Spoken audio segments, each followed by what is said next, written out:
예, 여러분들 안녕하세요. 뭐 제가 뭐 대불평등의 시대에 미학자의 시대 읽기 뭐 이렇게 해서 코너를 하나 마련해 봤는데 그 두 번째 시간 한번 가져보겠습니다. 어떻게 보면은 뭐 제 얼굴 이렇게 크게 나와가지고 좀 부담스러우실 수도 있고 또 이렇지만은 또 즐겁게 또 봐주시더라고요. 또 굉장히 아주 조그만 유튜브 채널이지만 또 그래도 가장 많이 또 봐주시고 계셔가지고 100분이 넘게 이렇게 봐주셨어요. 그래서 아, 되게 감사하다 이런 생각이 들더라고요. 그래서 오늘은 무슨 얘기를 이렇게 하면 좋을까 싶어서 제가 나름 또 어, 이렇게 생각이 들더라고요. 그래서 제가 30대를 모조리 대학원에서 보냈잖아요. 그리고 어떤 의미에선 다행히 저는 이제 박사 학위를 받아서 나왔죠. 그래서 좀 진짜 탈출한 거예요. 좋게 얘기하면은 뭐 박사 학위를 받은 거고 나쁘게 얘기하면은 탈출인데 그것도 뭐 탈출도 뭐 긍정적인 의미에서는 뭐 나는 뭐 성공한 거죠. 뭐 탈출한 거니까 그쪽 영역에서 학생이라는 신분을 스스로 얽어맸다가 저는 이제 나온 거니까 어떤 입장에서 뭐 저도 뭐 성공한 거죠. 뭐 끝낸 거는 사실은 성공을 한 거니까요. 근데 제가 이렇게 계획 중에 이런 생각이 들어요. 석사 1학기부터 제가 박사 논문 쓸 때까지의 그 과정을 오늘 다 얘기 못하고 오늘은 석사 입학에서 2학기까지, 석사 2학기까지의 상황을 여러분들께 좀 공유를 좀 해드리고 싶고, 그 대학원 진학에 대해서 고민하시는 분들이나, 혹은 대학원의 생활이나, 그리고 대학원 향후 진로의 미래에 대해서 어떻게 전개가 되느냐에 대해서 그 환상을 모조리 부셔드리기 위해서 이 영상을 좀 켰습니다. 우리가 대학원 진학하는 분들은 아마 세 케이스라고 보시면 돼요. 세 케이스. 세 부류라고 보시면 돼요. 첫 번째는 그 학교 학부에서 올라온 애들. 그러니까 정말 20대 초중반이야. 남학생들 같은 경우는 군대를 안 간 케이스도 있고 군대를 갔다 와서 진학하는 케이스도 있으니까 30은 안 됐어요. 그러니까 여학생들 같은 경우는 정말 뭐 24, 25, 23, 4, 5 그 나이 또래도 있고 남학생들 같은 경우도 30은 안 됐어요. 그런 학생들은 제 기억에는 일단 이게 첫 번째 부류예요. 근데 이 학생들은 교수들이 그 학부의 교수들이 굉장히 눈여겨보는 그 수재들일 때가 많아요. 그러니까 얘는 공부를 시켜야 돼. 그럼 학과 차원에서 얘를 미는 거야. 얘는 이제 그 학문이 존속이 돼야 되니까. 그러니까 굉장히 빼어난 애들이 많아요. 일단 이런 학생들은. 그리고 두 번째 부류는 뭐냐면은 직장을 다니다가 직장 그만두고 대학원 생활에 몰빵하는 사람들이 있거든요. 여기서부터 슬금슬금 이상해지죠, 느낌이. 멀쩡히 다니던 직장을 잘 다니다가 직장 다니기가 싫은 거야. 내가 왜 여기서 내 직장에서 의미를 찾아야 되는데, 직장에서 내 삶의 의미가 못 찾겠어. 그래서 다시금 공부를 하고 싶어. 근데 저는 이런 분들한테는 진지하게 한번 또 물어보고 싶은 게 뭐냐면, 대부분 이런 분들은 석사 못 따는 케이스가 정말 수두룩 빽빽이에요. 그러니까 말리고 싶어요. 이런 경우는. 왜 인생의 다른 의미나 자신의 목적을 자기가 다니던 직장에서는 못 찾는데 왜 거꾸로 대학원에 들어오면 그 인생의 의의를 찾을 수 있을까? 이렇게 생각하시는 분들이 많거든요. 그러니까 사실은 이런 분들은 저는 정말 말리고 싶어요. 똑같아요. 대학원 생활이나 회사 생활이. 저는 회사 생활은 조금은 해봤지만, 중소기업이나 이런 기업에서 조금은 해봤지만, 뭐 중견기업에서도 조금씩밖에 못했어요. 근데 사실 본질적으로 이렇게 돌이켜서 생각을 해보면은 다른 게 없어요. 사실은. 그러니까 이것도 또 원론적인 얘기지만, 삶의 의미는 네가 지금 살고 있는 지점에서 최선을 다할 때 그건 어디서나 다 구현될 수가 있는 건데 굳이 그러니까 이거는 너무 또 보편적인 얘기죠. 근데 대부분이 일단 2단계 직장 다니다가 그만두고 대학원에 온 분. 그러니까 첫 번째는 학부에서 올라온 애들, 똑똑한 애들, 어린 애들. 두 번째는 나이는 뭐 30대 초중반도 있고 40대도 있고 멀쩡히 다니던 직장을 자기 딴에는 고민을 했겠지만 그만두고 대학원에 진학한 분들, 두 번째 분들. 그리고 세 번째 분들이 일이 마땅히 지금 취직 자리가 없어. 근데 이 세 번째 분들은 첫 번째 이 학생분들하고 연령이 비슷하거나 혹은 타대학원이거나 이분들도 조금 나이가 있을 수도 있고 없을 수도 있어요. 그러니까 약간 이방인이야, 이분들은. 그러니까 저죠, 어떻게 보면. 저는 세 번째 부류에 속하는 타입이었을 거예요. 그러니까 저는 세 대학, 학부, 대학원, 석박이 다 세 개가 다 다르다라고 했잖아요. 그러니까 어떤 의미에서는 학문적인 열정이 조금 있기도 해. 그리고 뭐, 그런데 어떤 의미에서는 조금은 대학원에서 역시 유예 기간을 좀 가지고 싶어서 여기 온 사람들이 있어요. 그러니까 대학원이 전부가 아니라는 거는 알아. 근데 유예 기간이 좀 필요해. 그러니까 두 번째나 세 번째나 좀 비슷비슷한 것 같기는 하네요. 그러니까 어쨌든 이런 부류가 존재한다, 대학원에. 그러면은 대학원의 첫 번째에 일단은 합격됐다. 이제 들어와라. 이런 것을 받잖아요. 근데 대부분 붙여줘요. 대부분 인문 쪽은 대부분 붙여주는데 어쨌든 하여튼 들어갔어. 들어가면은 어떤 느낌이 드냐면은 대학에 다시 입학한 것 같은 느낌이 들어요. 그리고 또 어떤 느낌이냐면은 굉장히 이건 석사 1학기 때 굉장히 기분이 좋아. 왜 그러냐면은 내가 다시 젊어진 것 같아. 내가 다시 대학교 시절로 돌아간 것 같아. 그리고 또 두 번째는 뭐냐면은 뭐 직장을 그만두신 분이건 뭐 유예 기간을 갔건 아니면 학부에서 올라온 학생이건 간에 대학원 조교가 되면 일반적인 대학원에서는 학부 출석 체크할 수 있는 그 TA를 주거든요. 그러니까 조교생 일을 줘요. 그리고 조금 더 좋은 대학원이나 정신을 차린 대학 같은 경우는 국가 지원 사업 뭐 BK21 같은 거를 따놓은 상태예요. 연구재단 이런 데서. 그러면은 실적에 따라서 돈을 굉장히 많이 줘요. 그러면은 기본적으로 못 줘도 70만 원에서 80만 원 플러스 그 다음에 저기 성과금으로 80 정도나 120 정도거든요. 그러면 많으면은 170 정도로 벌 수가 있어요. 그러면은 다시 저기 뭐야 한국장학재단에서 대출이 들어오거든요. 얘는 이제 입학이 됐으니까 대학원생으로. 그러면 대출을 땡겨서 써서 그건 또 이자가 낮잖아요. 또 상환 기간도 길고 그걸 땡겨서 또 이건 여유도 있겠다. 학교에서 현찰로 또 바로바로 계좌로 돈을 주잖아요. 그러면은 석사 1학기 때는 이렇게 구름에 붕 뜨는 것 같은 굉장히 기분이 좋아요. 그리고 직장 다니시던 분들이나 조금 뭐 힘들게 프리랜서 생활하시는 분들 같은 경우는 너무 행복해. 왜냐면은 내가 이런 돈을 받을 수가 없거든. 근데 그 돈이 계속해서 들어오고 있는 거야. 캐시로 착각착각착각. 그리고 공부 양도 대학원 수업은 두 개만 들어도 괜찮거든요. 두 개에서 세 개도 많아요. 왜냐면 기말 레포트가 있으니까 두 개만 들으면 돼. 그럼 6시간이야. 근데 대부분 교수들이 설렁설렁 하는 경우도 있고 좀 빡센 교수도 있고 이러거든요. 그러면 대부분 대학원생들이 학점을 채우기 위해서 지가 하고 싶은 거는 그 교수 걸 듣는데 설렁설렁 학점 때우려면은 그냥 설렁설렁한 교수 걸로 이렇게 들어와요. 그러면은 사실은 공부 양도 그렇게 크지 않아. 캐시는 들어와. 그리고 3월부터 6월, 9월부터 12월까지 탁 이렇게 대학 캠퍼스를 거닐 수 있어. 그러면은 사실은 첫 학기, 두 번째 학기는 제가 퉁쳐서 얘기하는 게 굉장히 기분이 좋아요. 굉장히 기분이 좋아. 근데 뭐를 얘기할까요?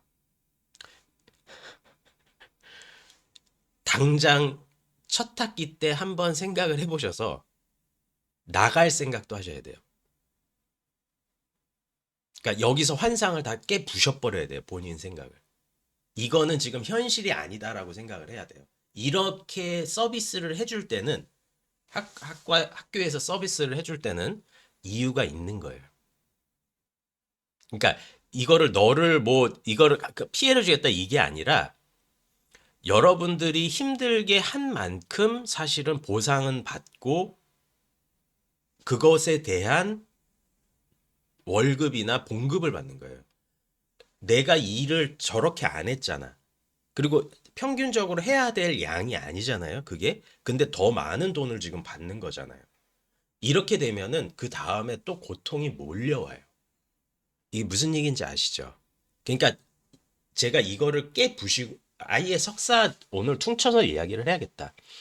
첫 학기 두 번째 학기 때는 그러니까 여러분들이 만약에 10명 들어와도 진짜 많이 들어오는 건데 10명이 들어왔어. 그럼 거기서 자기 동기 석사 동기 10명이서 들어왔어. 그럼 거기서 졸업을 몇 명이 날 것 같아요?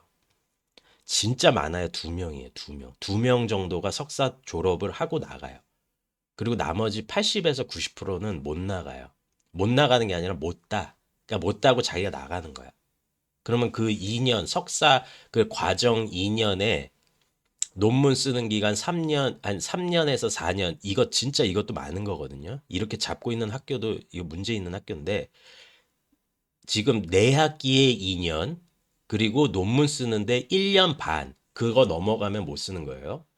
이 내 학기 이내에 못 끝내면은, 이거는 사실은 본인이 쓸 수 있는 능력이 없는 거예요. 그러면 이 3년 반에서 4년 되는 시간을 석사 논문, 석사 졸업장을 못 갖고 나가잖아요. 그럼 뭐 한 거예요? 시간 낭비한 거예요. 이게 무슨 얘기인지 아시겠죠? 그래서 첫 학기, 석사 첫 학기, 두 번째 학기 때 정신을 바짝 차리셔야 돼요. 왜냐면은 이게 생각보다 환상이 굉장히 커요. 그래서 사실은 돈을 주면 안 돼. 대학원 생활은 이렇지 않다라는 거를 알아야 되는데 애들이 첫 학기, 두 번째 학기 때 요 맛을 알고 안 나가요. 그리고 여기서부터 현실 감각이 굉장히 상실이 될 때가 많아요.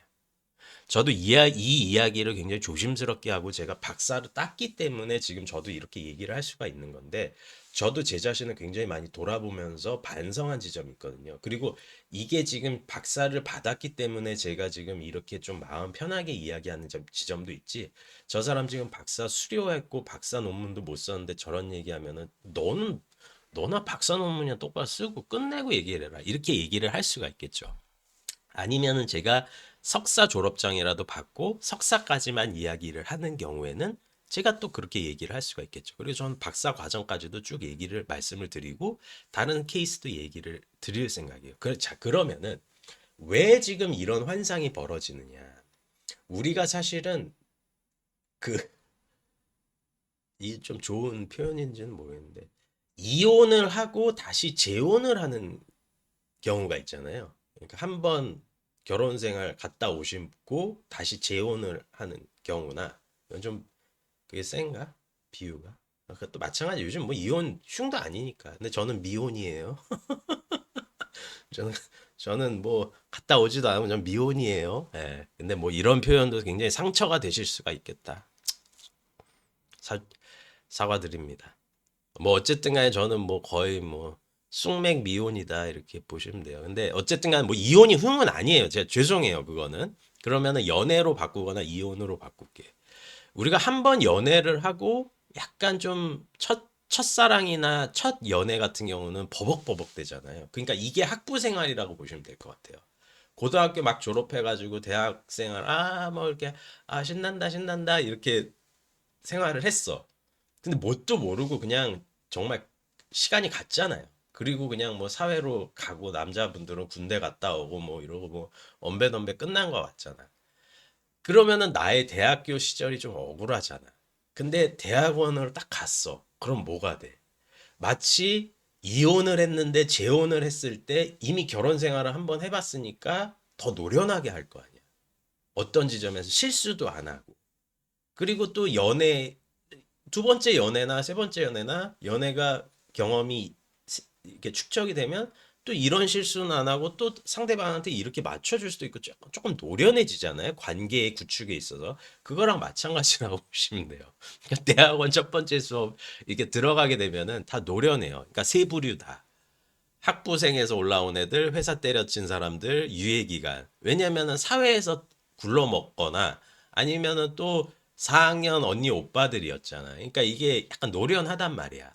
그러면은 사실은 어때? 여기서도 환상을 깨야 되는 거예요. 여기는 본인이 레벨이 이렇게 있으면은 지금 레벨을 가고 있다가 이렇게 본인이 이렇게 사회생활의 레벨을 가고 있다가 다시 쉬운 레벨로 백도한 것 뿐이에요. 그거를 생각을 하셔야 돼요. 그러니까 개구리가 뜨뜻하게 미지근한 물에 이렇게 있다가 푹 과지는 느낌이 대학원 생활이라고 보시면 돼요. 그러니까 정신은 계속해서 바짝바짝 차려야 돼요. 그리고 10명 중에 제가 10명 중에 2명은 딴다라고 말씀드렸죠. 대부분의 이 중에서 무조건 한 명은 그 학부생일 경우가 굉장히 커요. 그럼 나머지 8, 9명은 뭐다? 들러리다. 여기서도 들러리예요. 뭔 얘기인지 아시겠죠? 그러면은 어떻게 해야 돼요? 빨리 정신을 딱 차리셔야 돼요.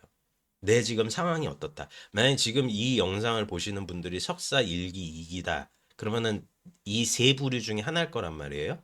그럼 빨리 정신을 차리세요. 그리고 아니다 싶으면은 빨리 자퇴하고 나가시는 게 나아요.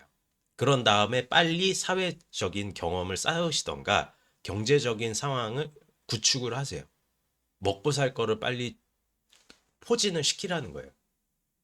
자, 그러면은 여기가 됐죠. 아니면은 빨리 나가야 돼요. 이거는 현실이 아니야. 석사를 따야지 여러분이 석사생인 거예요. 여러분들은 그냥 아무것도 아닌 거예요. 과정은 정말 미안해요. 과정은 사실은 아무것도 아니에요. 여기서 대학원 생활 기만이야. 그리고 약간 편안하게 본인을 이렇게 숨길 수 있고 조금 이렇게 유예 기간을 갖는다 뿐이에요. 그러면은 두 번째, 자 좋아. 그러면은 이렇게 볼 수가 있어. 이제 두 번째 영역으로 제가 넘어갈게요. 이야기를. 자, 나는 그래도 불구하고 그러함에도 불구하고 내가 선택한 학문이 너무 좋아. 너무 좋아. 내가 선택한 학문이 너무 좋아. 난 미칠 것 같아. 좋아서. 나는 정말 내가 만약에 화학 공식방 보면은 미치겠어. 잠이 안 와. 아, 너무 재밌어. 화학 그거 푸는 게 물리학 공식 보면 나 돌아버릴 것 같아. 철학 이렇게 막 소크라테스 뭐야 데카르트 헤겔 보면은 아, 나 미쳐버릴 것 같아. 너무 좋아. 연애보다 더 좋아. 남친 여친 만나는 것보다 더 좋아. 막 이런 생각이 막 있어. 그리고 돈보다 좋아. 이런 분들은 약간 공부를 하셔야 돼요. 공부는 하시는 게 맞아요. 근데 이 사태가 아니다. 그러면은 노골적으로 얘기해서 남자분들 같은 경우는 PC방 가서 우리 이렇게 게임하고 이러면은 시간 쭉쭉 가잖아요. 이렇게 뭐 어떤 게임이 됐건 몰입을 하게 되면 그거의 절반 정도만 책이나 본인이 공부하고 싶은 거에 열중이 되잖아요. 그럼 공부를 좀 하시는 게 맞아요.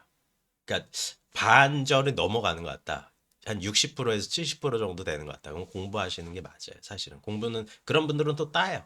그러니까 여자분들도 본인이 굉장히 좋아하는 취미나 이런 게 있으실 거 아니에요. 뭐가 있을까 여자분들은 저도 잘 뭐 취미 같은 경우는 잘 모르겠지만은 이렇게 굉장히 좋은 친구들하고 이렇게 이야기하고 이렇게 수다 떨고 이러실 때 굉장히 또 시간이 잘 가시잖아요, 여자분들은.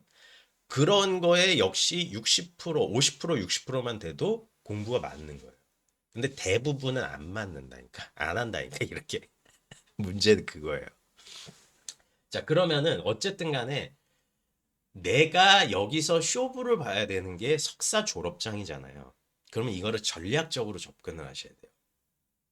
그러니까 교수들은 이미 제가 계속 교수 타령을 하는데 교수들은 이 바닥에서 적어도 대학원 생활 10년 뭐 안에서 하건 바깥에서 하건 간에 10년 이상 한 한 양반들이고 그런 양반들이 또 전임 교수로 앉아서 거기서 교수 생활을 할 때는 이미 애들이 석사 과정 1학기 때부터 그 상황을 쫙 알아. 그러니까 누가 딸 것까지도 알아. 솔직히. 나도 보여, 그게. 그러니까 누가 받고 누가 못 받고 얘는 안 되겠다도 보여. 내가 보여, 내가. 그러면은 이 능구렁이 노련한 교수님들은 어떠시겠냐고. 착하건 나쁘건 성질이 뭐 괴팍하건 나쁘건 이 차이가 아니에요. 왜냐면 저쪽 바닥에서 오래 계신 베테랑들이잖아. 그러니까 이분들은 웬만하면 보여. 이거는 성격의 인격적인 착함과 인격적인 더러움의 차원이 아니야. 그냥 보여. 그 상황이. 뭔 얘기인지 아시죠? 그러니까 이런 교수들에게 어떤 식으로 현실적으로 그러면서도 예의 있게 접근을 하는 게 참 중요해. 이게 뭔 얘기인지 아시겠죠? 그러니까 예를 들면은 교수들 역시 세 부류로 봐요. 그러면 이 교수의 시선에서 가장 석사로 얘를 만들어서 무조건 얘를 박사 과정에라도 올려놔야 된다라고 생각되는 사람이 누굴까요? 이 학부에서 어린 이 가장 이런 애들이에요. 왜냐면 얘네가 예쁘고 이래서가 아니라 얘네는 이미 할 줄을 알아. 공부를. 왜냐면 연계 과정도 있고 이러니까. 그럼 얘네가 사실은 예뻐서도 아니고 1순위야. 가장 확률이 높기 때문에. 그러면 이 2번 직장 때려친 사람들 그리고 유예기간 이 2번 3번 부류는 교수들 입장에서도 하나의 테스트가 들어가요. 그러니까 교수의 시선에 허들이 있는 거야. 일단 교수의 시선에 허들이 있어요. 그리고 이거를 좀 넘어서야 돼요. 교수들이 가장 조금 보는 지점이 뭐냐면은 공부를 좀 하겠다는 열정을 봐요. 그러니까 안 되더라도 얘가 할 것 같은 의지가 있으면은 교수들이 약간 신뢰를 해요. 근데 이게 지금 안 생겼다 싶으면은 나오시는 게 맞아요. 그러면 대부분 본인한테 물어도 마찬가지일 거야. 나는 공부가 안 맞는 것 같다. 본인이 안다니까. 그러면은 나오는 게 맞아요. 그리고 교수들도 그걸 알아요. 그리고 애들도 알아. 그러니까 대학원은 결과적으로 우아하게 공부를 이렇게 카페에서나 혼자서 이렇게 공부를 하는 데가 아니에요. 일단 공동체고 집단체란 말이야. 그러면은 내가 공부하는 태도나 내가 공부하는 스타일이나 이런 거를 다른 사람들하고 공유하는 데서 성립이 하는 집단이에요. 그러면 공부도 하나의 성과라고 보셔야 돼요, 여기는. 그런 마인드가 없고 그냥 혼자서 이렇게 잘할 수도 있어. 그런 케이스도 있어요. 그런 케이스도 있는데 석사 생활에서는 조금 어울리는 것도 중요하거든요. 거기서 자기 자신을 한번 비추어 봐야 돼요. 그랬을 때 내가 공부가 맞나? 안 맞나? 그것도 한번 생각을 해 보셔야 돼요. 자, 세 번째. 그러면은 어떻게 그 교수의 허들 말고 또 어떤 허들이 있느냐? 이제 여기서부터가 이제 문제인데 종합 시험이 있어요. 근데 저는 이제 저는 학부는 가톨릭대 영문과, 석사는 서강대 철학과 석사, 박사는 홍익대 미학과 박사 이렇게 받았다라고 말씀드렸잖아요. 서강대 같은 경우는 두 번 종합 시험을 쳐서 이게 떨어지면은 퇴학 처리를 시켜요. 저 연대도 그렇다고 들었거든요. 서울대는 모르겠고 고대도 잘 모르겠는데 연대나 서강대나 하여튼 그렇다고 들었어요. 저도 이대도 잘 모르겠어요. 그쪽 지방은 잘 모르겠어. 근데 여기서부터 일단은 막히기 시작을 하면은 만약에 종합시험을 여러분들이 종합시험이 그 일반론적인 시험이 있고 교수가 따로 내는 시험이 있고 또 영어나 불어 시험 세 가지가 불어, 영어, 불어, 독어 아니면은 뭐야? 그 지도 교수가 내는 시험, 그다음에 종합 시험. 그러니까 토탈 시험이 있거든요. 이 세 가지 시험을 통과를 하셔야 되는데 대부분 지도교수 시험 같은 경우는 지도교수님이 조금 이제 힌트를 주시겠죠. 그러면은 요거는 됐는데 문제는 이제 종합 시험이에요. 여기서 만약에 한 번 떨어졌다. 그냥 일단 한 번에 붙었다. 그러면은 부담 없이 쭉 가시면 돼요. 석사 논문까지. 석사 논문까지 쭉 가시면 돼요. 근데 이제 여기서 석사 논문을 쓰느냐 못 쓰느냐에 뭐야? 또 능력의 유무가 있겠죠. 어쨌든 종합 시험에서 내가 한 번에 붙었다. 그러면 나는 가능성은 있는 거야. 근데 내가 만약 한 번 떨어졌다. 그러면 다시 생각을 해보셔야 돼요. 그리고 두 번째 떨어지면은 어떤 학교에서는 쫓아내는 학교도 있다라는 거를 기억을 하셔야 돼요. 자, 조- 저는 봤어요. 쫓겨나는 분들도 봤어요. 자, 근데 그 종합시험, 자, 종합시험이 참 골 때리는 게 뭐냐면은 사실은 종합시험이라고 쓰고 진정한 의미의 입학 시험이라고 봐야 돼요. 이거를 차라리 석사 시험에 넣어야 돼. 석사 입학 시험에 넣어야 돼요, 사실은. 근데 왜 석사 입학 시험에 안 넣었을까? 그럼 애들이 여기다가 지원을 하겠어요? 안 하지. 그렇잖아. 석사 입학 시험에 석사 예를 들어서 뭐 저는 철학과니까 철학과 소크라테스부터 진짜 뭐 들레즈 데리다까지 쭉 네가 쫙 한번 쓸 수 있을 정도의 한 번은 훑어야 돼. 그런 정도의 능력이 들어오기도 전에 이걸 써라 그러면 애들이 쓰겠냐고. 그러면은 이게 대학원 차원에서 국가 지원 사업이나 이런 거 따겠어요? 애들이 있어야지 따는 건데. 그렇잖아. 그렇잖아요. 그러니까 이거를 여기서 한번 걸르는 거예요.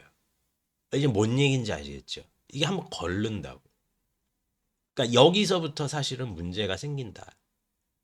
오늘은 요거를 일단은 올리고 제가 종합시험 이후의 과정은 또 올리도록 할게요. 자, 대불평 시대 나도 입에 안 붙는 대불평등 시대에서의 미학자의 시대 읽기. 시대 읽기인데 지 인생사 이야기를 좀 먼저 푸는 그런 사람 정호찬이었습니다. 네, 두 번째 시간이었고요. 구독과 좋아요. 민망하다. 구독과 좋아요 부탁드립니다. 네, 고맙습니다, 여러분. 좋은 하루 보내시고요. 다음 동영상에 또 올릴게요. 네, 일단 오늘은 종합시험까지 이렇게 마쳤습니다. 네, 고맙습니다.